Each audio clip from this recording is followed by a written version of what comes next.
জলেশ্বৰৰ তাৰাংগাপুৰৰ নৱনিৰ্বাচিত সাংসদ ৰকিবুল হুছেইনক সম্বৰ্ধনা। সাংসদ হিচাপে নিৰ্বাচিত হৈ অঞ্চলটোত উপস্থিত ৰকিবুল হুছেইন সম্বৰ্ধনা সভাত উপস্থিত থাকে জলেশ্বৰ সমষ্টিৰ কেইবা হাজাৰ দলীয় কৰ্মী। বিধায়ক আফতাব উদ্দিন মোল্লা আৰু বিধায়ক ৱাজেদ আলী চৌধুৰী উপস্থিত থাকে সম্বৰ্ধনা সভাত। নৈপৰীয়াৰ ৰাইজৰ সমস্যা সমাধান কৰা হ'ব বুলি প্ৰতিশ্ৰুতি দিয়ে কংগ্ৰেছ সাংসদ ৰকিবুল হুছেইন। আমাক জিকাইছে, কংগ্ৰেছ দলক বিজয়ী কৰিছে, সেই লোকসকলক ধন্যবাদ কৃতজ্ঞতা দিয়াৰ মোৰ এটা দায়িত্ব।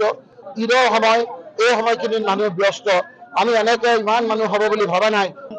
প্ৰথম কামটো যদি কওঁ তেতিয়াহ'লে আপোনালোকে ক'ব লাগিব যে মই অন্যায় কৰা হ'ব সমষ্টি।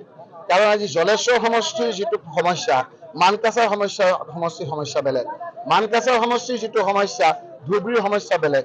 ধুবুৰীত লোকৰ বিধানসভাৰ যিটো সমস্যা, গোৱালপাৰা পূবৰ সমস্যা বেলেগ। 11টা সমষ্টিৰ নেচাৰ বেলেগ বেলেগ। তথাপি আপোনালোকে জানিব, মূল সমস্যাবিলাক উপস্থাপন কৰাত কেতিয়াও কৃপণালি নকৰোঁ।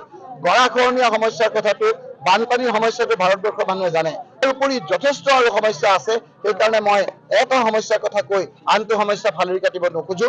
এটা সমস্যা সমাধান কৰি কেনেকৈ মানুহখিনিক উপাৰ্জন বঢ়াব পাৰোঁ, কেনেকৈ ল'ৰা ছোৱালীখিনিক ভালকৈ ভৱিষ্যতৰ তথ্য প্ৰযুক্তিবিদ্যাৰ দিনত শিক্ষাৰ ক্ষেত্ৰত আগবঢ়াই লৈ যাব পাৰি, যেনেকৈ মানুহক ৰোজগাৰ বঢ়াব পাৰে, সেই ক্ষেত্ৰত আমি এটা বাস্তৱসন্মত এটা পদক্ষেপ